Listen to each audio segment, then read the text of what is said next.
The world held its breath in 323 BC. Alexander the Great, the young, brilliant Macedonian king, lay dying in Babylon. He was just 32 years old. This was not just any man. This was a force of nature, a conqueror who had carved out one of the largest empires the world had ever seen. In a little over a decade, he had led his armies from the green hills of Greece, across the vast plains of Persia, all the way to the dusty frontiers of India. He was more than a general, he was a visionary. He dreamed of a world where East and West could meet, where different cultures could mingle and learn from one another. His ambition was as boundless as the horizons he chased. Alexander's importance cannot be overstated. He was the son of King Philip II of Macedon, who had already united the often squabbling Greek city-states. But Alexander took his father's dream and magnified it 1,000 times. He didn't just conquer lands, he founded cities, many named Alexandria after himself. These were not just military outposts. They were intended to be vibrant centers of Greek culture or Hellenism, planted deep within ancient Eastern civilizations. He brought with him Greek soldiers, administrators, architects, and thinkers. His empire was a colossal bridge connecting disparate worlds, a melting pot waiting for the fire of new ideas to be lit. His death, so sudden and unexpected, left this extraordinary creation hanging in the balance.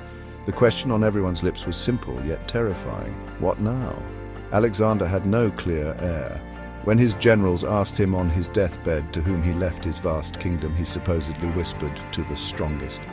This single phrase was like a spark thrown into a powder keg. It was an invitation to chaos, a challenge to the powerful and ambitious men who had ridden by his side.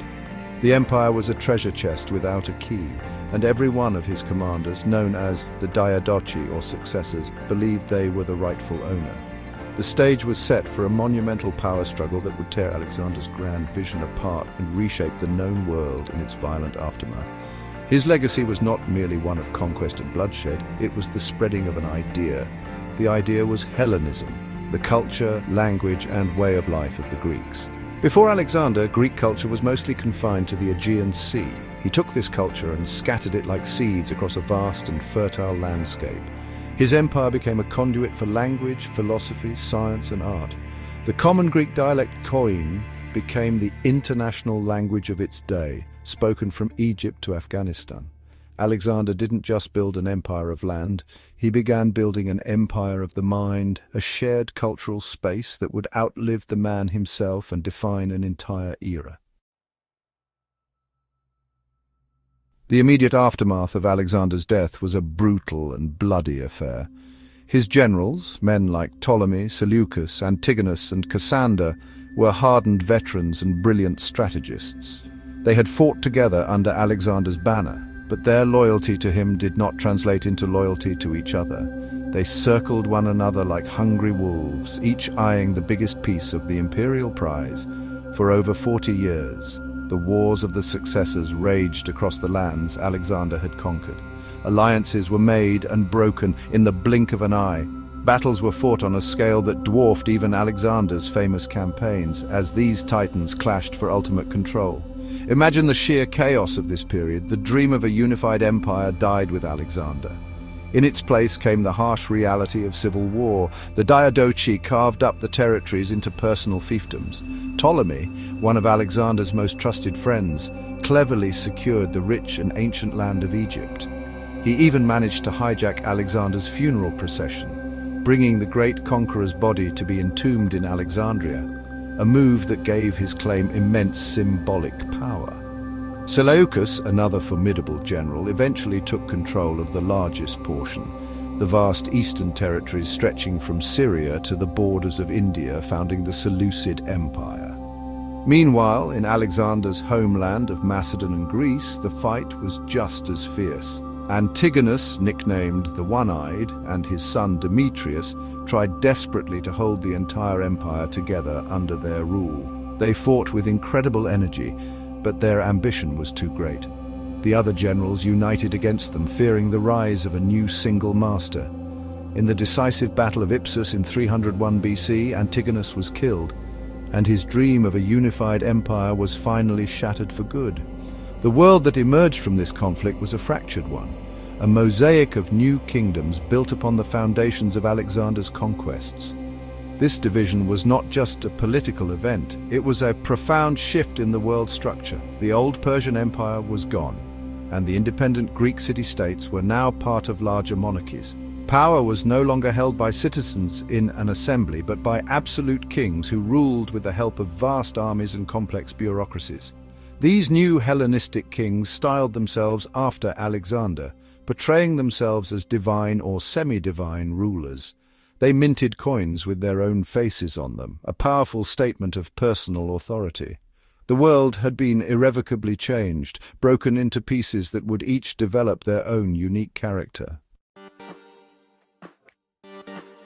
From the ashes of war, a new and vibrant world emerged. The most significant kingdoms were the Ptolemaic Kingdom in Egypt, the Seleucid Empire in the east, and the Antigonid dynasty in Macedon. These were not simply Greek colonies, they were fascinating new hybrid states. Greek rulers governed populations of Egyptians, Babylonians, Persians, and Syrians. To survive and thrive, they had to adapt. This led to a remarkable fusion of cultures.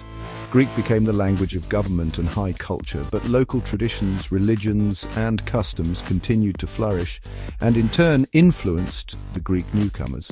It was a two-way street of cultural exchange. This blending of cultures, which we call Hellenistic syncretism, was visible in every aspect of life. In Egypt, the Ptolemaic pharaohs presented themselves to their Greek subjects as Macedonian kings, but to the native Egyptians, they adopted the ancient titles and religious roles of the pharaohs. They built temples to Egyptian gods like Isis and Serapis, a new god created by fusing Greek and Egyptian deities to appeal to everyone. This mixing created a cosmopolitan atmosphere in the great cities of the era. You could walk down a street in Alexandria and hear Greek, Egyptian, Hebrew, and Aramaic being spoken. It was a truly international age, a melting pot of peoples and ideas. The Hellenistic kingdoms were connected by trade and a shared Greek-based culture. This created a larger, interconnected world that stretched from the Mediterranean to Central Asia. Merchants, scholars, artists, and soldiers traveled freely between kingdoms, spreading new goods, knowledge, and artistic styles. Cities like Alexandria in Egypt, Antioch in Syria, and Pergamon in modern-day Turkey became bustling hubs of this new globalized civilization. They were home to magnificent libraries, museums, theaters, and gymnasiums.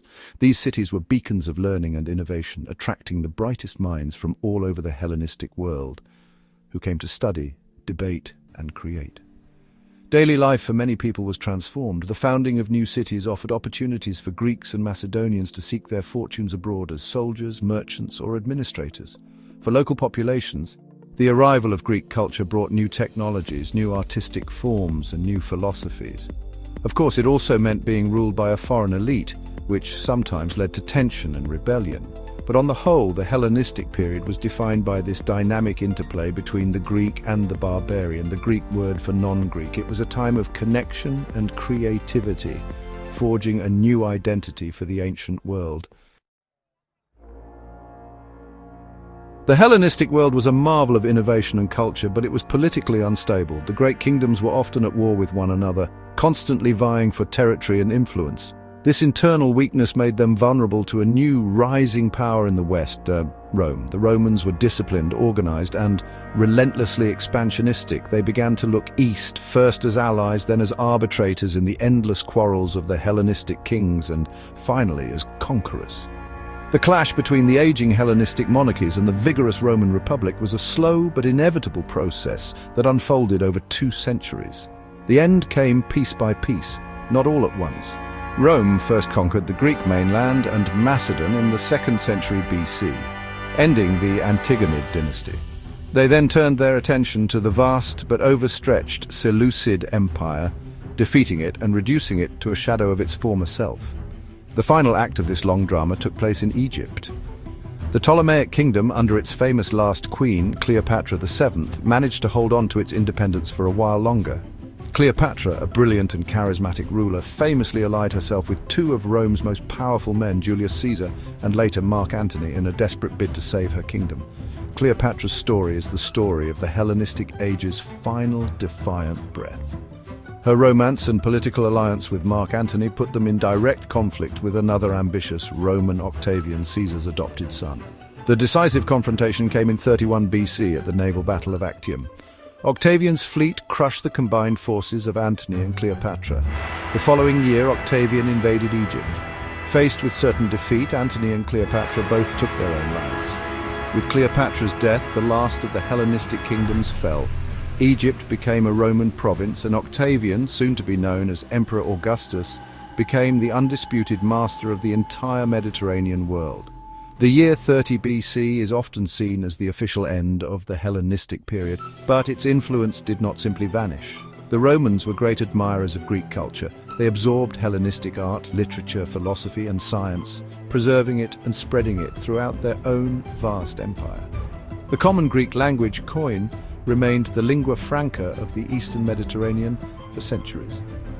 In a way, Rome became the final successor to Alexander, inheriting the rich cosmopolitan world that he and his generals had created. The Hellenistic age was over, but its brilliant cultural legacy had been woven into the very fabric of the Roman Empire, and through Rome, it would shape the future of Western civilization.